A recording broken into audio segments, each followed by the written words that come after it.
Ceux qui font Monaco sont au micro. Je suis Geneviève Berthy et bienvenue dans le podcast de Monaco Info.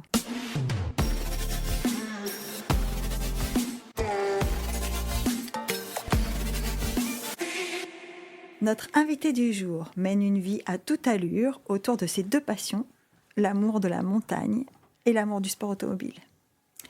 Adjoint au sport à la mairie de Monaco, il est aussi le directeur technique de la Fédération monégasque de ski et l'entraîneur d'Arnaud Alessandria. Bonjour Jacques Passard. Bonjour Geneviève, merci de m'accueillir. Avec plaisir. Alors peut-être, juste pour ceux qui nous écoutent, entraîneur d'Arnaud Alessandria, ça veut dire entraîneur du skieur monégasque qui fait 13e au combiné aux derniers Jeux Olympiques. Et somme toute, alors même si on est tous très fiers d'avoir un... Mais pour un pays qui a aussi peu, en nombre, en pourcentage beaucoup, mais en nombre, qui a des petits effectifs de skieurs, faire top 20 au combiné des Jeux Olympiques, c'est quand même quelque chose, non ? Oui, c'est vrai que les règles de la Fédération internationale nous imposent de ne faire skier pour Monaco que des skieurs qui ont le passeport monégasque. Donc ça réduit la résidence quand même, ne suffit pas, donc ça réduit vraiment drastiquement le nombre de candidats. Et dans ce petit nombre, il faut trouver des jeunes qui aient envie de s'investir, parce que ça ne se pratique pas en principauté, donc qui ont envie d'aller dans des structures à l'étranger, en France en particulier. Et Arnaud, en effet, est un bel exemple, puisque à force de travail, à force d'implication, il a réussi un très beau classement aux Jeux en Chine. Mais en plus, il a ouvert la voie, puisqu'il y a encore 2 jeunes là qui sont derrière lui et qui marchent un peu dans ses traces et qui sont eux aussi dans des structures préparer l'avenir. Il me semble qu'il y en a un qui était aux Jeux Olympiques de la jeunesse. Tout à fait, qui vient de rentrer. Ouais. Et qui a Hugo qui a fait top 30 dans toutes les courses. Alors qu'il n'était que première année. Ses concurrents, puisque c'est sur 2 années d'âge, ses concurrents étaient plutôt sur la 2e année, donc avec plus d'expérience. Mais Hugo a vraiment bien profité de cette expérience et s'est très très bien comporté. Et actuellement, on a celui qui est un petit peu entre les deux en termes d'années. Il y a Younes Terbesh qui est lui au championnat du monde junior. Donc c'est pas anodin non plus. Et non, je suis très, très content que l'histoire continue. Bah oui, franchement, parce que quand tu dis il faut qu'ils vivent à l'étranger, effectivement, bien sûr, il n'y a pas de montagne ici, sur 2 km². Il y a encore moins de pentes enneigées, de remontes de pentes, de piquets, de quoi que ce soit. Donc ça veut dire que pour ces jeunes, et un peu moins jeunes, ça veut dire c'est vivre loin de chez eux, en fait.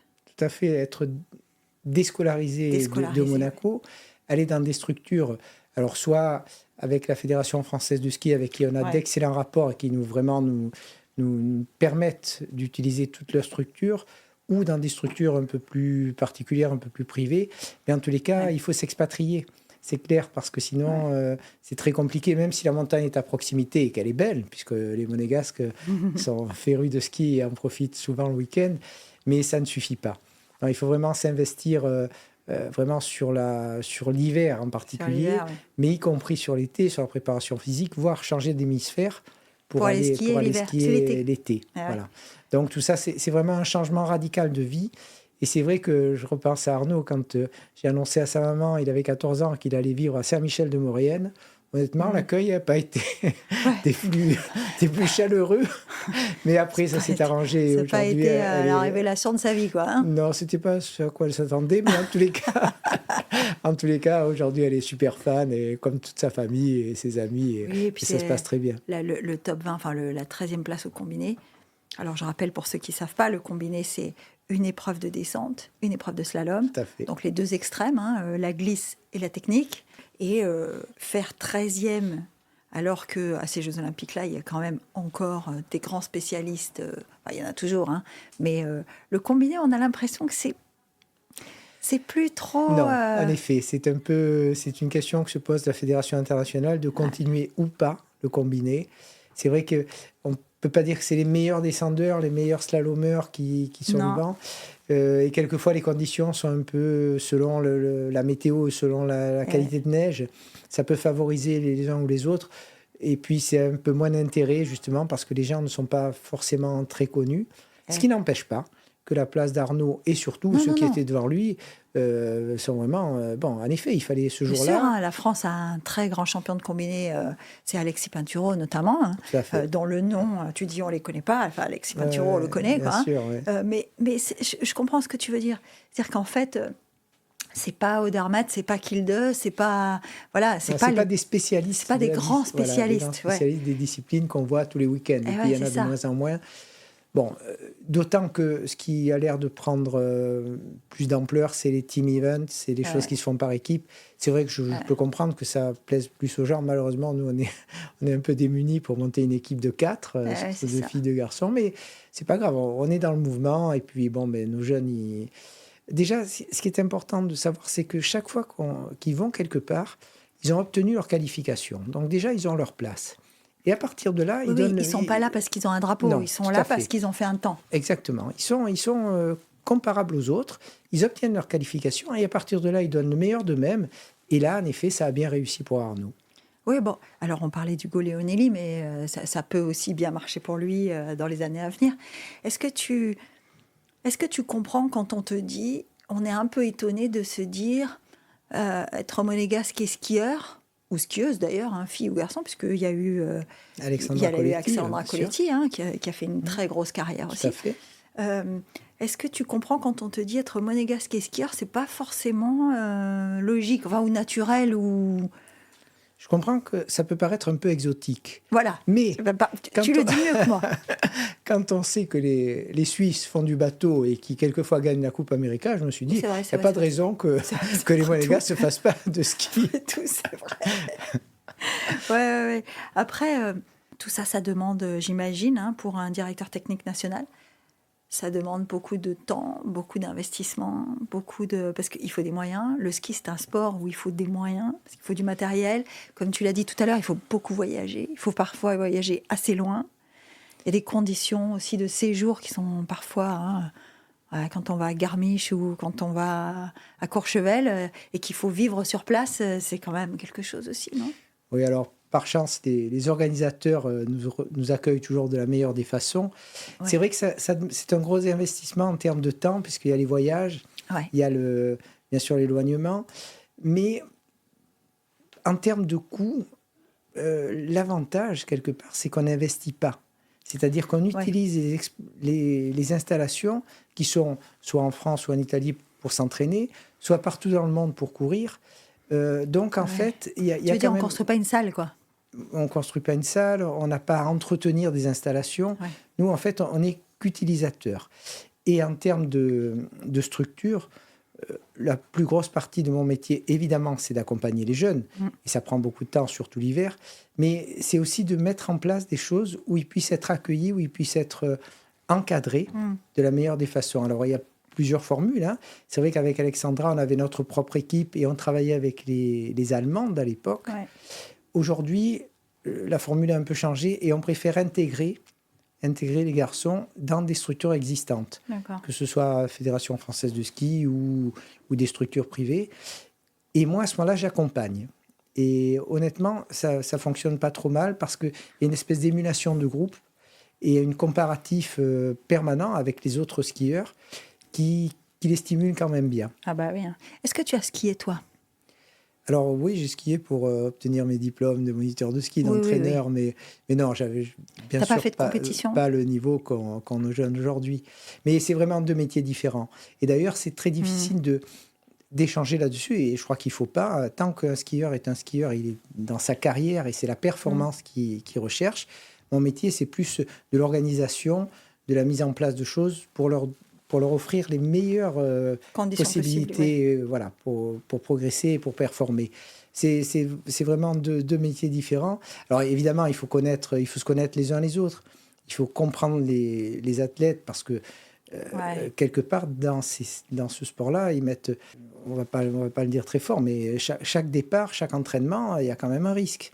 Donc il faut l'assumer. On l'a vu avec la chute de Kilde. Voilà, je regardais sur son Instagram, là, il faisait un petit compte-rendu. Le type, il est parti pour 7 semaines de chaise roulante. Il n'était pas sûr d'avoir récupéré totalement la motricité de sa jambe puisque son nerf a été touché dans le mollet. Enfin, c'est quand même... Et il y en a très peu qui en réchappent. Donc, on sait que ça existe. Ouais. Donc, il faut bien l'intégrer, même quand on est sur le bord de la piste. Quand quand un athlète vient vous parler en disant ben voilà, j'ai un souci avec ça, il faut vraiment le prendre en compte parce que derrière, il y a tout un cheminement qui se fait. Mais inversement, il faut que quelquefois forcer un peu le truc pour pas leur dire non mais attends, là ça c'est la vraie vie, quoi. On a la chance d'avoir un chrono, on a la chance d'avoir un comparatif en permanence, donc on peut pas rêver là. Le ski, c'est pas un sport où on peut rêver. Non, c'est vrai, le ski n'est pas un sport où on peut rêver, ça je suis tout à fait d'accord. D'abord parce qu'il y a cette dimension de danger, et puis quand on est skieur, même skieur du dimanche, il y a cette dimension vraiment à la limite de la limite. Parce que déjà, quand on skie pour s'amuser, on peut être à la limite.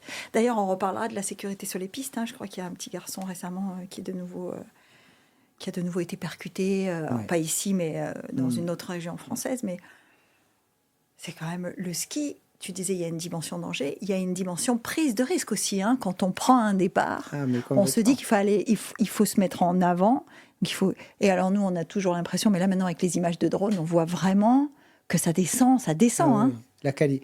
La surface est très penchée et très dure.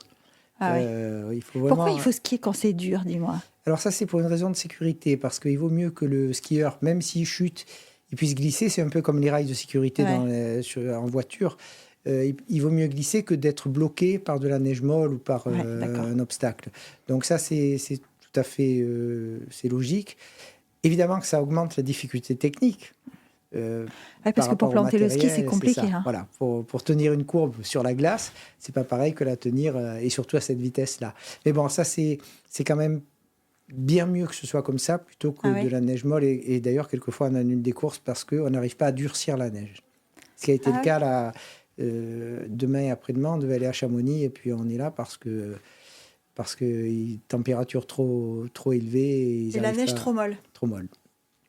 Alors, les skieurs qui font de la compétition, on ne va pas rentrer dans l'intimité de tous ces gars, mais les skieurs et skieuses qui font de la compétition, ils aiment quand la neige est dure, alors. Ils préfèrent. Ou c'est une condition de ski qui leur est nécessaire? Alors, ils préfèrent, déjà parce que quand ils arrivent dans le circuit, sur le circuit, eh bien, la neige dure leur permet d'avoir une piste qui est à peu près homogène par rapport au premier. Ah oui, c'est vrai. Il y a moins de marques, c'est ça que tu dis. Qui se dégrade moins. Donc, évidemment, tout le monde est favorable à ça. Et ensuite, quand ils sont dans les premiers dossards, puisque ce n'est pas tiré au sort, c'est bien entendu par rapport à l'ordre des points et donc à leur valeur. À leur classement, Alors, leur classement. À ce moment-là, oui, ils ont... mais ils savent très bien que pour leur sécurité, il vaut mieux que la neige soit dure. Et ils en sont conscients. Et eux-mêmes, quelquefois, ne prendraient pas le départ si c'était pas aussi dur. Ah oui, si c'est pas aussi dur. Est-ce que ces skieurs et ces skieuses, est-ce qu'ils arrivent encore à skier pour s'amuser? Alors, c'est vrai qu'il y a plusieurs cheminements dans leur carrière. Certains, oui, prennent si un jour, du plaisir. Alors, du plaisir, c'est certain, même dans ce qu'ils font. Même si ça nous paraît difficile, mais ça pour eux, c'est du plaisir. Ça, c'est certain, sinon, c'est pas la peine. Et c'est vrai que quelquefois, quand on annule une course parce qu'il a neigé dans la nuit, parce qu'il y a de la poudreuse, parce que... Eh bien, certains, oui, prennent leur ski et vont skier, et d'autres préfèrent prendre du repos. Donc, c'est un peu chacun qui évalue un petit peu selon la période, selon le moment de la saison. Mais en tous les cas, oui. Honnêtement, je ne doute pas qu'ils prennent du plaisir à aller vite, à faire de belles courbes et bien sûr à gagner. Oui, là, en regardant un peu cette saison, et notamment avec la performance des deux derniers, les Français, là, qui ont... Enfin, notamment Cyprien Sarrazin, Cyprien Sarrazin, mais aussi Nils Allègre qui gagne un Super G contre un peu tous les pronostics. On a l'impression, parce qu'on écoute Johan Claret qui commente, etc., on a l'impression, il avait Marie Marchand-Harvey hier ou avant-hier, enfin le week-end dernier, on a l'impression que c'est une grande famille, le ski. C'est une grande petite famille, parce qu'on n'est pas très nombreux en fait à tourner sur ces circuits, donc on se connaît tous. Les deux qui ont gagné, là, évidemment, on était avec eux, puisqu'on travaille ensemble. Vous travaillez avec les Français, oui, vraiment, on est dans le même hôtel, on fait des vidéos ensemble, on est complètement intégrés. Et c'est vrai que Marie elle courait à l'époque où Alexandra courait, donc, et on garde en effet des liens.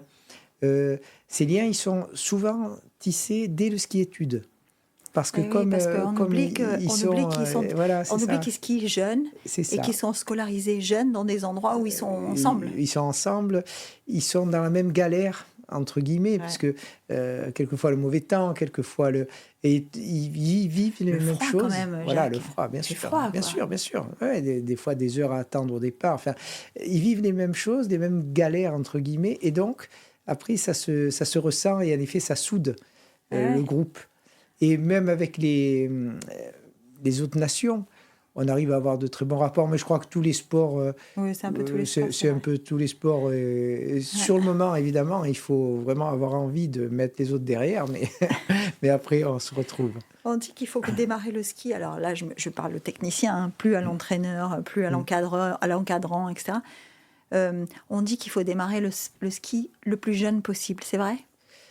Alors, moi, je crois qu'il faut faire découvrir la glisse le plus tôt possible. Mais cette sensation de glisser, alors ça peut être sur une pelle à neige, ça peut être sur... Voilà. Ensuite, à partir de 3 ans, on peut tenter de mettre un enfant sur des skis avec du matériel qui est quand même adapté, hein, pas avec des fausses patinettes qui, le pauvre, il ne peut pas tenir debout. Et entre 3 et 5 ans, tout ce qui est gagné là, pourquoi pas ? Mais il faut savoir qu'à 5 ans, c'est des acquisitions psychomotrices. Donc, un enfant qui a fait du ski entre 3 et 5 et l'autre qui commence à 5 ans et qui a fait une semaine de ski, ils vont se retrouver quasiment au bout de 15 jours au même niveau. Mais c'est pas grave. Si le premier a pris du plaisir à glisser à partir de 3 ans, 3 ans et demi, il ne faut pas hésiter. Si en revanche, on sent que ça coince, il ne faut pas insister. Et à ce moment-là, on revient un petit peu plus tard et ça marche. Ça fonctionne. Il y a cette sensation d'appréhension chez les enfants aussi ? Alors, beaucoup moins. Beaucoup moins. D'ailleurs, si on met un enfant sur des skis, la première chose qu'il fait, il va faire un chousse. Il va mettre ses skis droits, il va essayer de glisser. Il va essayer de glisser, donc, voilà. Donc, c'est... Mais justement, cette sensation de glisse, elle est importante parce que derrière, on va l'utiliser en permanence. La glisse, c'est vraiment la base du sport. Hein, donc, mais c'est ça. Il n'y a pas vraiment d'âge précis. Mais à partir de 5 ans, c'est quasiment garanti. Je connais peu d'échecs de jeunes, ou alors ça s'est mal passé, de très mauvaises conditions, et on a forcé. Il faisait froid. Oui, mais quand bien même. Les enfants, évidemment, ils ressentent le froid comme nous, mais ils rechargent très vite les batteries. Il ne faut pas que ça dure 3 heures, mais si on fait 1 heure de ski avec un petit, et puis qu'on le réchauffe, et il a envie d'y retourner 1 heure après. Hein. C'est sûr, les petits, ils n'ont pas les mêmes façons que nous d'appréhender les choses. Hein. Et grâce à la principauté de Monaco et grâce aux efforts bien sûr du gouvernement, mais de certaines associations, pour ne pas la nommer No Finish Line, Monaco permet aussi aux personnes qui n'ont pas la possibilité de skier seules, de skier avec des fauteuils handi-ski. Et c'est aussi un aspect qui est important, puisqu'on a parlé du haut niveau, on a parlé des enfants. Et aujourd'hui, on peut dire que grâce aux actions monégasques, tout le monde est le bienvenu et tout le monde fait du ski en famille. Donc c'était juste un petit aparté, mais je pense que... On fait de la voile en famille aussi, non ? On fait de la voile, puisqu'on fait même du handi-voile au Yacht Club de Monaco, bien sûr. Il me semble. Hein. Tu arrives comment au ski, toi ? C'est parce que tu décides de continuer, puisque tu m'as dit, tu as passé tes diplômes de moniteur. Même après, c'est presque dans l'autre sens. Non, j'ai aimé ça. J'ai aimé, évidemment, la montagne, l'ambiance, et je me suis dit, pourquoi pas en faire mon métier. Et voilà, c'est arrivé un peu... c'est un peu ce qu'on disait tout à l'heure pour un monégasque, surtout à l'époque où j'ai passé mes examens. Tu dis, j'ai fait de la montagne et j'ai beaucoup aimé la montagne, mais en même temps, tu es resté très, très accroché et très impliqué à Monaco. Oui, ça, je crois que c'est naturel. On peut pas, en tant que monégasque, on ne peut pas se détacher de Monaco. Mais on a la chance d'avoir les montagnes à proximité. Donc, ce n'était pas un problème d'être, justement, de partager ma vie entre le port, la mer, et la montagne, puisque mon métier, c'était plutôt au port et ma passion, c'était plutôt au ski. Puis, à un moment, ça s'est inversé. Ça s'est inversé, mais c'était pilote de bateau. Voilà, je travaillais au service de la marine à l'époque et quand j'ai eu ma validation de pilote par les pilotes français et les pilotes français de Nice et Marseille, à ce moment-là, on m'a dit tu vas faire du ski. Bon, c'est l'administration. Mais alors ça va aussi donner une belle opportunité parce que quand ça se passe mal, Plutôt, quand ça se passe bien, je me dis quelle chance j'ai eu qu'on m'ait demandé de changer de métier et d'aller. Voilà. Et quand ça se passe mal, je me dis de toute façon, j'avais pas le choix. Donc, c'est pas donc tout va bien. C'est pas mal. Alors, la mer, tu y restes quand même là aussi très attaché, très impliqué. On t'a vu à Sainte-Dévote, on te voit chaque année à Sainte-Dévote. La mission importante. La mission importante de l'année. Mais on te voit aussi à la fête de la mer, on te voit aussi. C'est une passion depuis toujours, le bateau? La mer, oui, le bateau, est un peu dans le même genre que ce que je fais au ski, c'est-à-dire de plutôt professionnaliser les actions, quoi. Oui, donc la mer c'était. J'espère que les gens le prendront pas mal, mais il faut savoir que j'ai quand même fait HEC. Pourquoi tu veux qu'on le prenne mal au contraire? Parce que c'est les hautes études de la Condamine. Donc il y avait 2 parties. Hein, c'était la première partie au marché, deuxième partie vers la Rascasse sur la cale de halage. Donc voilà, non, mais c'était ma vie, quoi. Enfin, je veux dire, je suis venu naturellement là. Alors autant le ski, c'est vrai qu'il a fallu un peu, on peut trouver ça un peu particulier, mais la mer à Monaco, comment on peut passer à côté, ne pas être... bien sûr. Voilà. Et en effet, le côté professionnel m'a tout de suite intéressé. Donc le service de la marine de l'époque, pour accueillir les bateaux, pour la mise en place, Bon, c'était le fait d'y être là tous les jours. Parce que quand on aime la mer, mais qu'on a un métier où on n'est pas... Tu as raison de préciser, parce qu'à l'époque, la cale de halage, qui maintenant n'est plus à cet emplacement-là, longtemps, la cale de halage était en face de la Rascasse. Tout à fait. Du virage de la Rascasse, à peu près. Hein. C'est ça, on était proche. Et là, il y avait les bateaux qui étaient mis à l'eau. Il y avait aussi la société nautique. Alors, la société nautique était plus côté Miramar. Mm-hmm. Nous, on était avec Bernard d'Alessandri. On était à l'école de voile. Il y avait l'école de voile qui était là. L'école de voile avec tous les optimistes parqués le long du quai. Le long du quai et avec une petite cale. Et avec une petite cale de halage. Enfin, une cale de halage. Voilà, une cale de halage pour descendre. On mettait les bateaux à l'eau. Et les quelques professionnels de l'époque, c'était là. C'est pareil, il y avait un esprit de famille, un esprit de... Et le fait d'y être tous les jours, pour moi, c'était un ravissement permanent. Oui. Tu as enseigné la voile. Longtemps? Quelques années, oui. Et puis Bernard est arrivé, on a travaillé un petit peu ensemble, et puis après j'ai changé d'horizon, et lui est resté, puis il a eu aussi une belle carrière dans ce domaine. Qu'est-ce qui te plaisait dans l'enseignement? Parce que là, quand tu encadres, tu dis mon boulot, c'est de l'organisation, c'est de mettre les athlètes dans les meilleures conditions possibles. J'imagine qu'il y a une dimension aussi de partage. De partage, ouais. Tout à fait. C'est vraiment le mot. Moi, quand tout ce que j'ai pu enseigner, que ce soit la voile, la plongée ou le ski, c'était vraiment pour partager. Parce que quand on a plaisir à faire quelque chose, il faut le partager pour qu'il se double. Et donc... parce qu'on n'a pas parlé de la plongée, mais il y a aussi la plongée. Il y a eu aussi ça, oui. Il y a eu aussi la plongée, puis après, il y a aussi le sport automobile. Ah, ça, c'est une belle expérience. Ça, c'est encore autre chose. Parce que ce qu'on ne dit pas encore, c'est que chaque année, tu fais le rallye zéro émission. C'est ça, le e-rallye Monte-Carlo. Le e-rallye Monte-Carlo. Et puis souvent, tu le gagnes. Non, je l'ai gagné une fois. Et ça a été vraiment... Ça, c'est un souvenir qui est très... avec beaucoup d'émotion d'entendre l'hymne monégasque jouer à une remise des prix d'une épreuve du championnat du monde. Honnêtement, c'est magnifique. C'est très touchant, quoi. C'est très émouvant. Alors, on a eu quelques bons classements, soit avec Serge Pastor, soit avec Fulvio Gazzola. Mais c'est vrai qu'il y a 2 ans, on a eu le bonheur, vraiment, de pouvoir remporter l'épreuve. Parce que le e-rallye, c'est pas exactement la même chose que le rallye. Hein. Il ne s'agit pas d'aller le plus vite sur des portions en particulier. On ne fait pas d'épreuves spéciales au e-rallye. Alors, on fait des épreuves spéciales, mais des épreuves spéciales de régularité. C'est-à-dire qu'on a, sur le parcours, au long du parcours, il y a des épreuves spéciales. Et là, on doit tenir une moyenne imposée par l'Automobile Club, par les organisateurs. Et il faut le tenir tout le long de la spéciale. D'accord. Alors, quand ça va tout droit, c'est assez facile. Quand il y a des épingles, il faut récupérer très vite, puisque les moyennes sont toujours entre 40 et 50 km/h. Et quand on fait dans une épingle, on passe à 20-25 à l'heure. Donc, il faut récupérer. Ouais. Mais bon, c'est assez plaisant. C'est prenant, hein, au niveau... Quand le soir, on est fatigué, même si on n'a pas été... Oui, j'allais te dire, c'est physique. Ah oui. C'est physique dans le sens où il faut qu'on soit attentif tout le temps à garder cette moyenne, plus en dehors des spéciales quand même, des temps à tenir pour être à l'heure au contrôle de passage. Donc oui, c'est quand même c'est une belle épreuve. C'est une belle épreuve.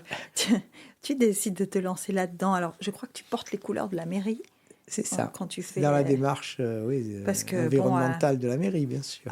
Un de tes engagements, puisque là on a parlé de beaucoup d'engagements sportifs, mais un de tes engagements qui n'est pas très loin du sport, puisque tu es chargé des sports au sein de l'équipe communale, mais un de tes engagements, c'est de te présenter au suffrage des Monégasques pour faire partie du conseil communal chaque année. Enfin, chaque élection, pardon.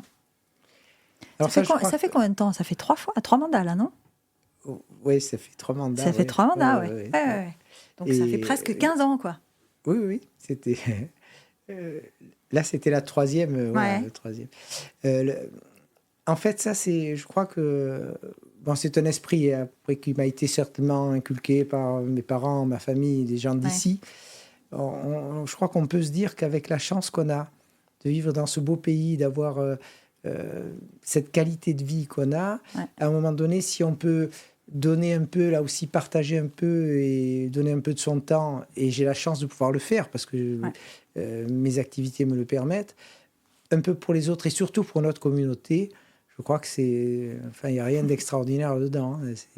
Non, enfin, l'expérience, ou en tout cas l'aventure de l'élection, c'est quand même quelque chose quand on se présente au suffrage, non ? Bon, là, il y a eu 4 suffrages, puisqu'on a déjà fini 3 mandats et on est au 4e. Oui, c'est touchant. Moi, je suis plus touché par l'intérêt des gens, par le fait que les gens, ils pensent à moi quelque part, puisqu'ils mettent un bulletin avec mon nom dedans. Mais là, c'est un peu moins sur l'aspect de la compétition. C'est plus sur l'aspect les gens me donnent la chance de rendre ou de donner un peu de ce que j'ai reçu quelque part, puisque nos parents, des familles qui sont un peu similaires, des gens d'ici qui ont beaucoup travaillé pour ce pays, qui ont fait de ce pays ce qu'il est aujourd'hui, et bien sûr avec nos princes qui sont toujours les chefs de famille quelque part, mais maintenant c'était à notre tour, je dirais. Chacun se doit, je crois, de rendre un petit peu de ce qu'il a reçu et de transmettre. Encore une fois, on a reçu quelque chose d'extraordinaire, ce petit pays qui est tellement incroyable. Alors, continuons à travailler dans ce sens et pour le transmettre aux générations futures.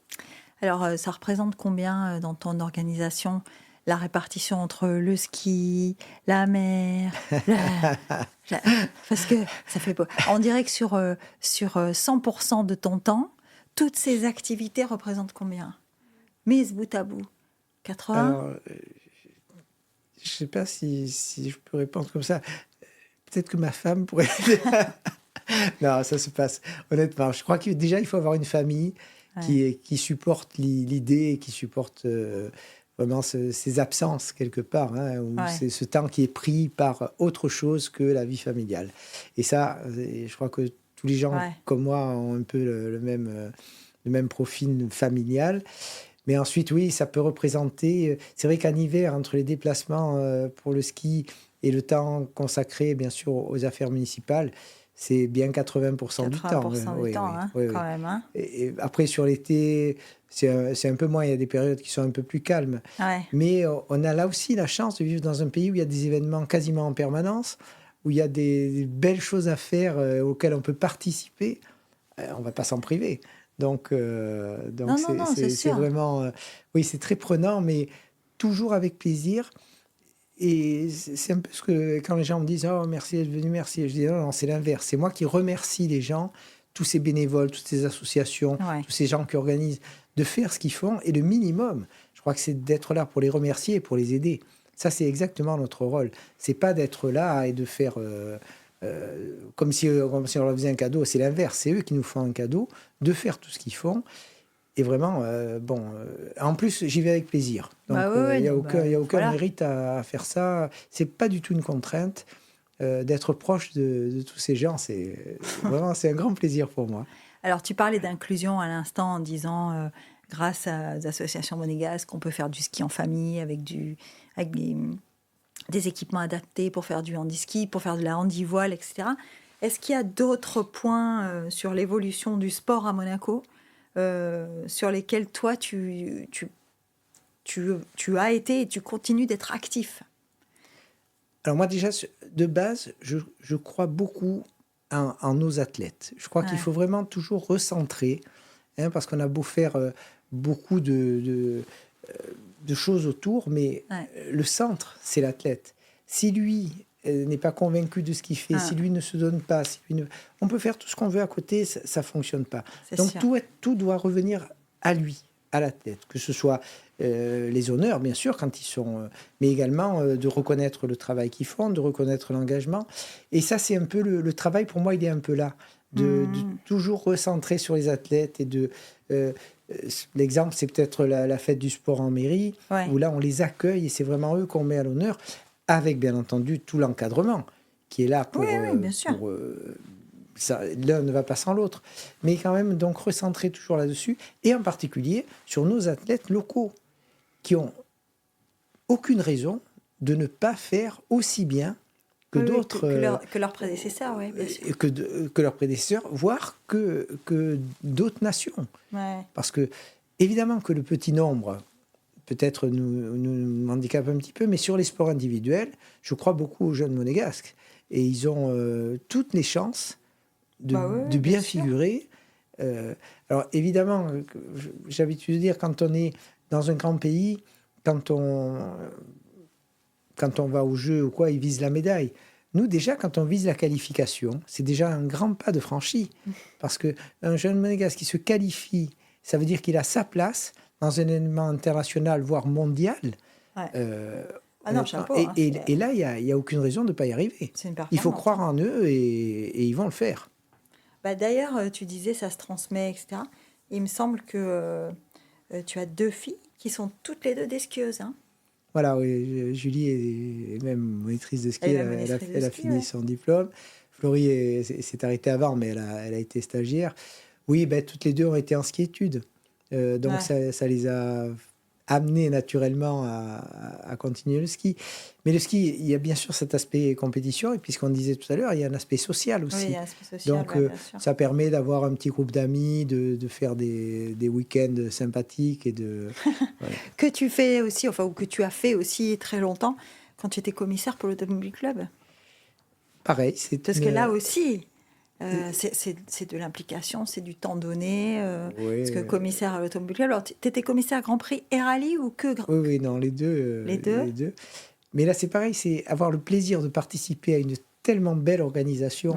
On parlait de Monaco tout à l'heure, l'Automobile Club, c'est à l'image du pays.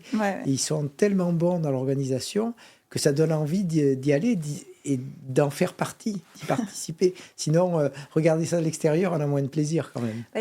Oui, mais les commissaires de l'Automobile Club, alors je crois qu'il y en a combien, 700 ? Oui, ils sont autour de 700. Autour de 700. Ils ne sont pas tous de Monaco.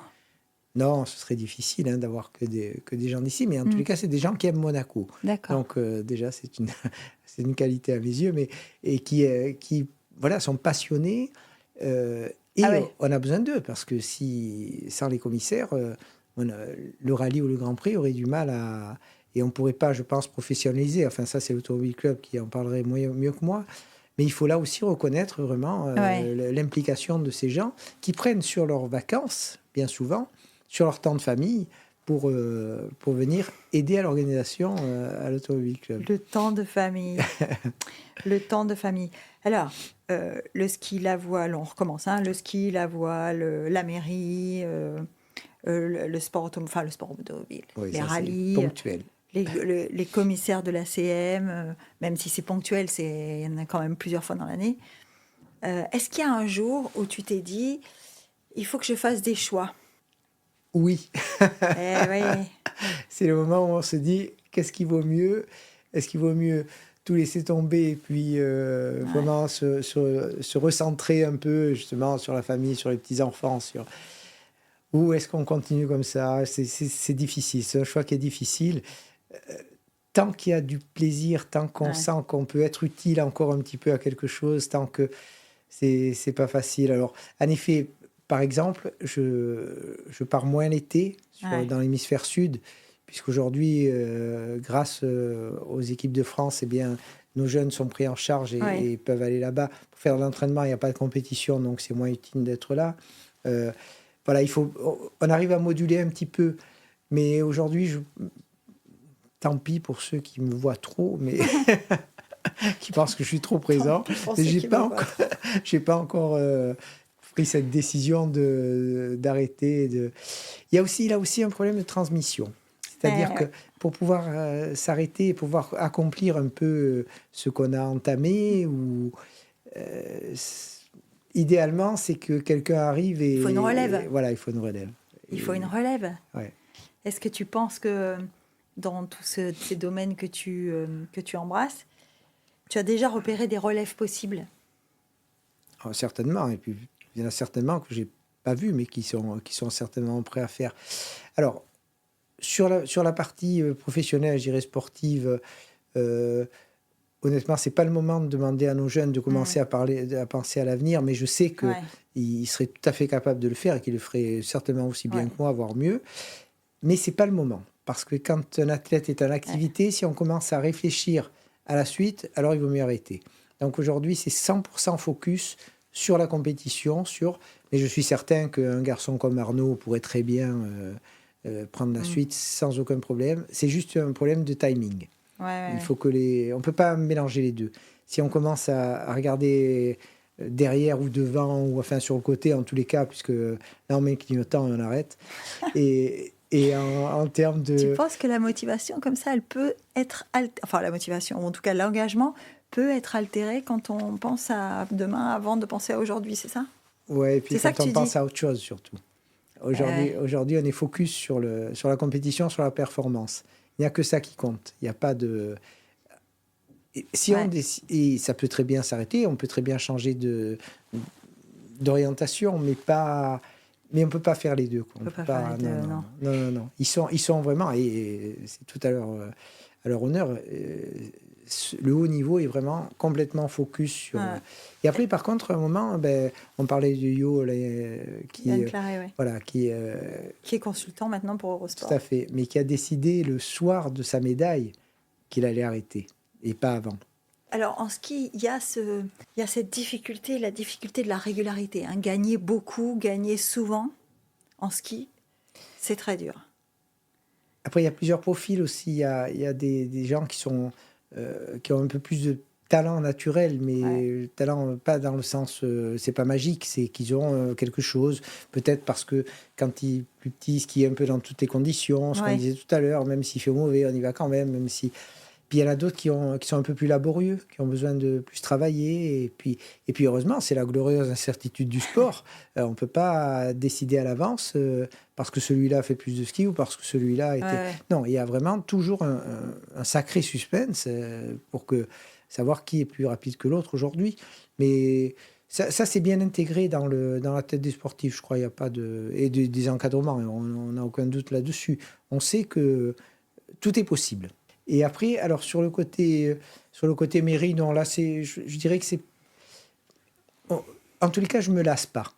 Voilà, je crois que là il faut si un jour on est lassé de ce qu'on fait, si un jour ça commence à peser, de devoir assister à certaines choses ou à des réunions, à des manifestations et tout, alors là, en effet, il faut penser à autre chose.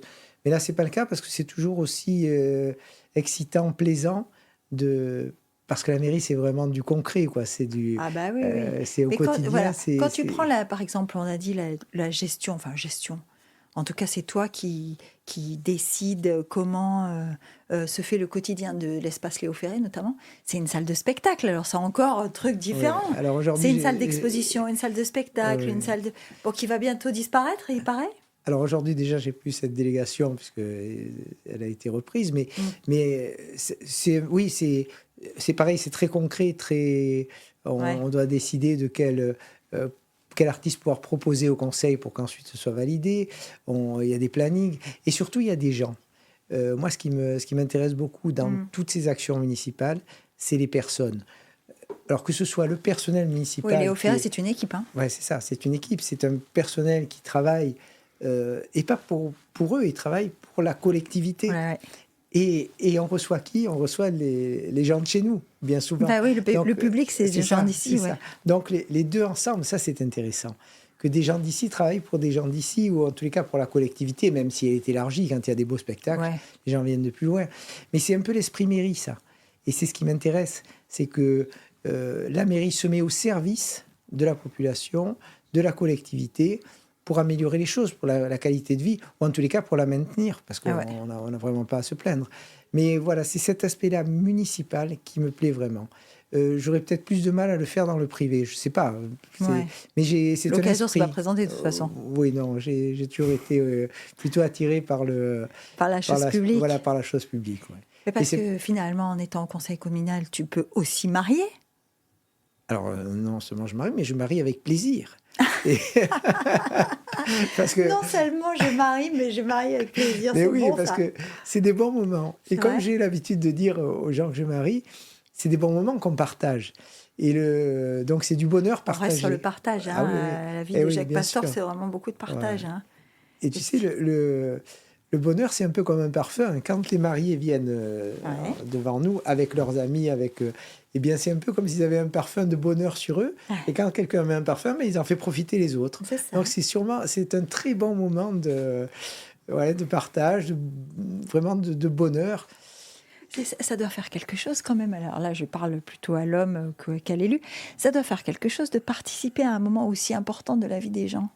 Ben oui, c'est vrai. C'est pour ça que j'aime beaucoup ça, et que on a ce sentiment d'arriver là comme ça, mais dans une bulle de bonheur incroyable, puisque pour eux, pour les deux personnes qui sont devant nous, c'est vraiment un moment très important de leur vie. En tous les cas, qu'ils le vivent. Alors c'est quelquefois... C'est vécu différemment. Hein. Il y a des gens qui sont très sérieux, et alors là, il faut le détendre un peu l'atmosphère. je les rassure toujours. Je leur dis, vous savez, ne vous inquiétez pas, ce n'est qu'un bon moment à passer. Hein. Ça va bien se passer. Et puis, il y a des gens qui ont un côté beaucoup plus festif. Mais en tous les cas, oui, on a la chance de créer, dans cette belle salle des mariages de la mairie de Monaco, un moment hors du temps, hors du commun. Et quand on voit malheureusement ce qui se passe autour de nous, eh bien, déjà, le fait d'être à Monaco et de faire une belle fête comme ça, à un moment précis, c'est extraordinaire. Et j'en parlais avec le cardinal Boustillot, là, puisqu'on a eu l'occasion de... J'ai ramené à l'aéroport. L'évêque de Corse qui est venu à Monaco pour célébrer la Sainte Dévote. Et on parlait justement du bonheur, de ces moments de bonheur. Et lui disait que ça faisait du bien à l'âme. Et c'est vrai que... C'est vrai qu'il faut vraiment profiter de ces moments de bonheur. On a la chance à Monaco d'en avoir beaucoup, beaucoup plus qu'ailleurs, certainement. Et j'avais Jean-Christophe Maillot, qui était à ta place il y a quelque temps, me disait, moi je ne pense pas qu'il faut être austère pour faire des choses de qualité. Au contraire, lui, il disait, il faut être dans la joie, il faut être dans le sourire pour être efficace et pour donner le meilleur de soi-même. C'est un peu ce que tu dirais alors ? C'est ce que j'essaye de faire, en tous les cas. Parce que tes athlètes, par exemple, tes skieurs, il y a bien un moment où on ne peut pas être tout le temps dans la fête, quoi. Il y a un moment où il faut être sérieux. Oui, mais dans le plaisir.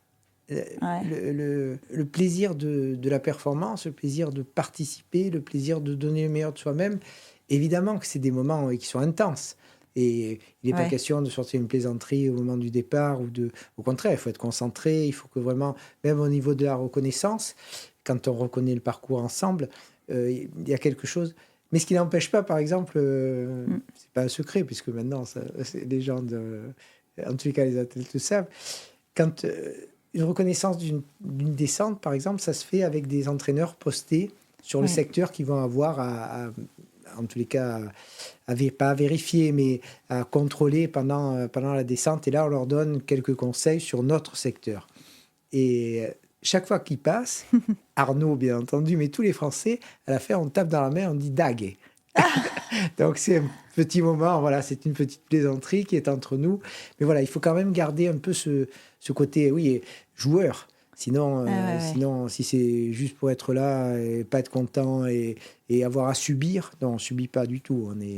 On garde quand même un petit moment de... Ah, tu dis on ne subit pas du tout. Ça veut dire que dans tous ces parcours qu'on vient d'évoquer, tu as toujours choisi tes moments quand tu commençais, quand tu t'arrêtais, parce que parfois tu as choisi d'arrêter ou tu as choisi de faire différemment. C'est toi qui as choisi? Alors, pour la bascule entre le port et le ski, pas vraiment, mais d'un autre côté, j'avais mis toutes les conditions pour que ça se passe. Donc, on ne peut pas dire qu'il n'y a pas vraiment de hasard. Je crois que j'ai eu beaucoup de chance et que oui, le hasard a bien fait les choses. Alors, le ski, c'est une petite anecdote encore, si je peux. Quand je suis né, en sortant de la maternité, il y avait beaucoup de neige à Monaco. C'est une année où il y avait eu beaucoup de neige. Donc, peut-être que là non plus, il n'y a pas de hasard. Pourquoi j'ai fini j'ai fini les pieds dans la neige? C'est peut-être parce que ça a commencé comme ça. Pourquoi tu es un enfant de l'hiver? Je suis né en janvier, ouais, et puis c'était une année à neige à Monaco. Et alors, évidemment, je ne crois pas que je m'en souvienne, mais en tous les cas, ça a peut-être dû marquer quelque chose. Non, mais voilà. Oui, on dit toujours qu'on ressent tout. C'est ça. Et en effet, donc les choix, je crois qu'on les prépare. Le fait de m'être intéressé au ski, d'avoir passé des examens professionnels, à la voile pareil. J'étais attiré par ces milieux, et j'ai mis en œuvre les conditions pour que je puisse en faire un métier, une passion. Ça n'arrive pas comme ça par hasard, c'est pas magique. C'est quoi qui a été le plus dur pour toi? Honnêtement, comme ça, rien de particulier qui n'ait vraiment été un accident. Eu des preuves alors?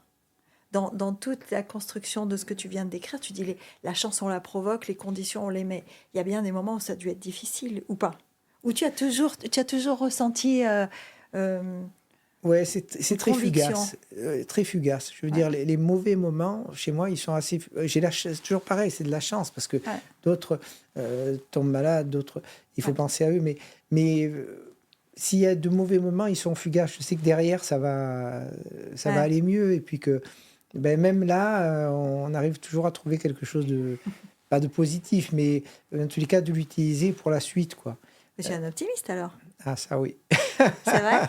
Ah oui, largement, oui. Ah oui, toujours, oui. Ah bah, ça doit être, pour tes athlètes autour de toi, ça doit être plaisant quand même. Parce qu'il n'y a jamais un moment où tu dis c'est mort, quoi, ou c'est râpé. Oui, toujours pareil, j'ai pas vécu de moments comme d'autres, peut-être la perte d'un être cher, voire pire que ça, quand c'est un enfant ou quoi. Parce que là, je travaille en effet quelquefois avec le handi-ski, avec des enfants qui sont en conditions difficiles, très difficiles, et je vois les parents, je vois. Moi alors quand on voit ça, et que, je peux vous donner un exemple, c'est un peu triste, mais quand j'ai fait skier 3 petites filles en fauteuil l'hiver, et qu'on fait 2 enterrements au printemps, là, ça c'est grave. Tout le reste, honnêtement, on peut rester optimiste. Hein. Oui, y a pas après de... Voilà, après, les proportions, elles sont... et même dans la performance... Quand quelquefois, évidemment, on espérait mieux, mais c'est quoi? C'est 1 centième, c'est 2 centièmes. À un moment, il faut relativiser là aussi. Hein. Les choses importantes, les choses graves, on sait où elles sont. Ouais, tu parlais des accidents. Est-ce que dans tes athlètes, il y en a qui, avec toi, en course, se sont blessés gravement? Oui, c'est juste normal, ça. Ça, c'est juste normal, parce que le ski c'est quand même... C'est un sport traumatique. Hein. Très traumatique. Et il y a très peu d'athlètes de haut niveau qui ne se sont jamais blessés. Jamais, ouais. Et quand ils ne sont pas blessés, ils attendent la blessure. Ils savent qu'un jour ou l'autre, ça va arriver. C'est vrai? Alors, par chance, dans 98% des cas, ça se répare. Malheureusement, il y a eu 1 ou 2 cas. Difficile. Oui, David Poisson, il y a eu des gens comme ça qui, malheureusement. Mais c'est pas écrit. Ce qu'il faut il faut en tenir compte, d'abord pour respecter les athlètes, pour respecter ce qu'ils font, et aussi pour l'intégrer dans la discussion, dans l'échange qu'on a avec eux. Parce que comment on les prépare, ça doit être compliqué de se dire potentiellement c'est à cette course-là que tu sors, ou potentiellement c'est à cette course-là que tu te fais mal, quoi. Non, ça c'est on l'envisage pas du tout. Non, c'est pas... Jamais. Non, il faut pas l'envisager, sinon on prend pas le départ. Ouais, c'est ça. Mais en revanche, on sait, on intègre que ça peut arriver. La blessure peut arriver. Ce qui est là où il faut beaucoup de conscience, c'est se dire, je suis capable d'aborder cette piste, cette pente, cette qualité de neige, cette vitesse, en fonction des outils que j'ai. C'est-à-dire la forme du moment, la technique, comment enseigner. Et là, la conscience, elle doit être... Et quelquefois, s'il y a un doute, on peut le partager avec l'athlète. Mais c'était un peu le métier de pilote de port, c'est un peu pareil. Quand un bateau arrive et qu'on dit est-ce qu'on va faire la manœuvre parce qu'il y a le vent, parce que le bateau il a telle puissance et pas. Là, pareil, c'est une question de décision. Et c'est peut-être un peu ce qui me. C'est un peu le dénominateur commun. On parlait tout à l'heure de tout ce que j'ai pu faire, eu la chance de faire. Il y a un moment où il faut prendre des décisions. Alors, pour moi, c'est ça. Comment on les prend, ces décisions, Jacques? Le vrai pouvoir, déjà, c'est de dire oui, c'est pas de dire non. Donc, ce qu'on cherche, déjà, c'est à dire oui. C'est à dire on va le faire. À essayer de le faire, à trouver toutes les solutions. Il y a des gens, j'en croise quelquefois, qui vous trouvent tous les problèmes. Moi, j'essaie de trouver les solutions. Et jamais de solution. Moi, j'essaie de trouver des solutions parce que ça fait partie de ce que je dois faire. Quand on doit faire une manœuvre avec un bateau, on va essayer de trouver la meilleure solution pour la faire. Parce que de toute façon, il faut la faire. Ou alors, quand on dit non, on ne le fait pas, c'est parce que le danger est trop grand et on dit plutôt le bateau attend un peu que le mauvais temps passe. Et quand on est sur une piste de ski et que quelquefois j'ai ce rôle un peu d'arbitre, de décideur, de pouvoir lancer les athlètes ou pas, quand on sait qu'ils vont partir à 120, 130 à l'heure, qu'ils n'ont aucune protection et que le brouillard arrive, la neige, le mauvais temps. Donc là, à ce moment-là, cette prise de décision, c'est la partie intéressante, stressante, intéressante, mais il faut le faire. Je me disais quand même, Jacques Pastor n'a jamais la pression. Si, mais elle y est à ce moment-là. Mais c'est pareil, c'est une pression positive parce que il faut remettre les choses dans l'ordre. Le plus important là, c'est quoi? C'est l'athlète. C'est l'athlète. C'est pas le fait d'avoir une. Oui, on fait une course ou on la fait pas. Alors c'est vrai qu'il y a des moments où la pression est forte quand on est en Coupe du Monde et que les télévisions sont là et que les assureurs sont là. Et qui disent, les sponsors sont là. Le créneau satellite, au prix où ça coûte, si vous ne faites pas la course, l'année prochaine, l'assurance, elle coûte le prix du... Voilà. Là, il faut résister à cette pression-là. Mais toujours pareil, si on remet l'athlète au centre du débat, je pense à lui, tout le reste devient accessoire. Donc, toutes les questions financières, toutes les questions de visibilité, d'opinion qu'on peut avoir, même de la décision qu'on peut avoir... C'est pas très important. Ce qu'il faut, c'est... Mais ne pas priver les athlètes non plus d'une possibilité de performer. Donc, on va mettre tous les moyens en place pour y arriver. Si vraiment Mère Nature est contre nous, à ce moment-là, on prend des décisions.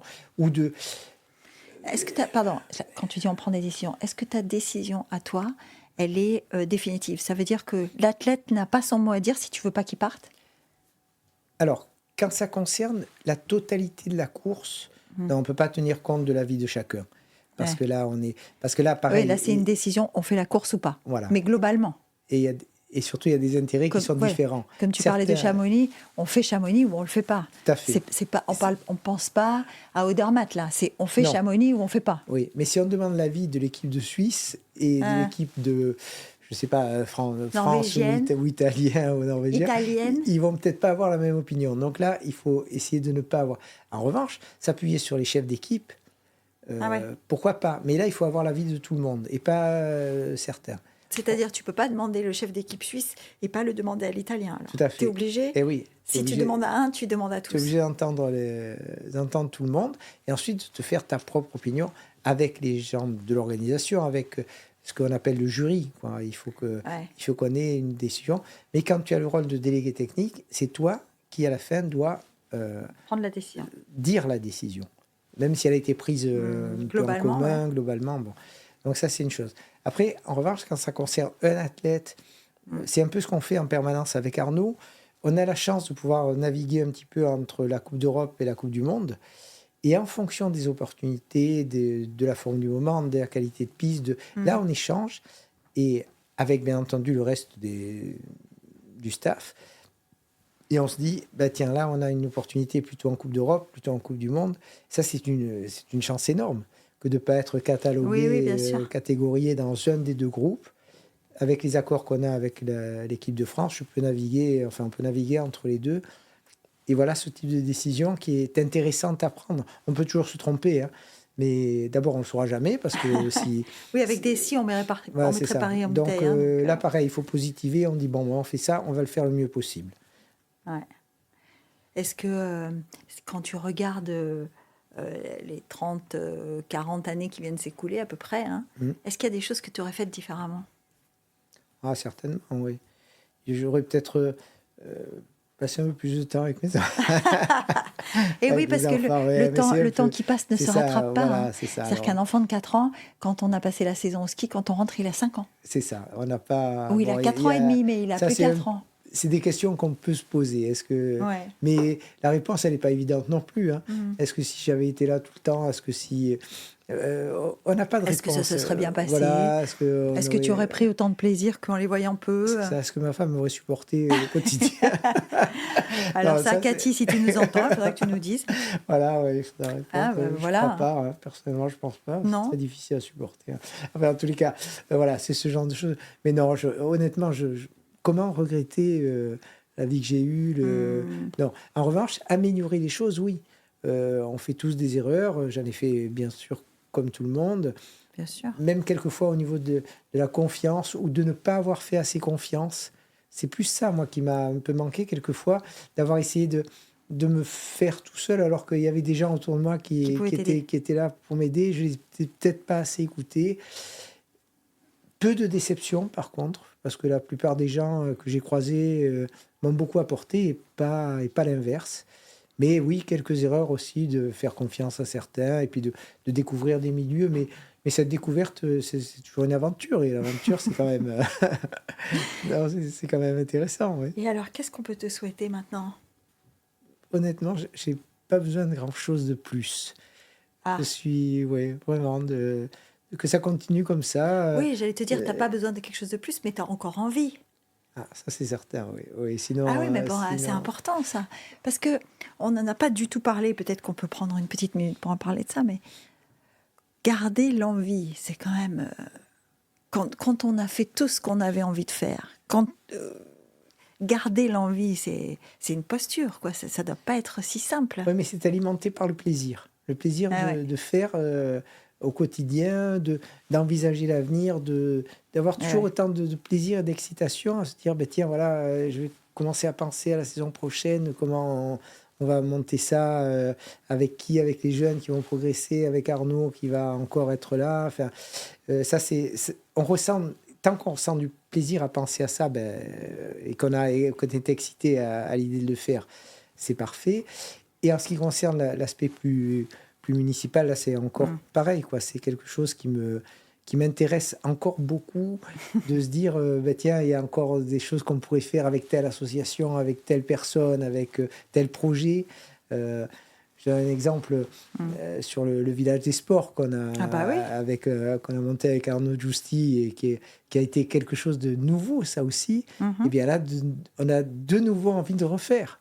Parce que ça a été un succès, parce que les gens ont aimé, parce que voilà, oui. Et tant qu'on est dans ce mouvement-là, honnêtement, ça ne donne pas du tout envie d'arrêter. Eh bien, tant mieux. Moi, j'espère qu'on te retrouvera très vite.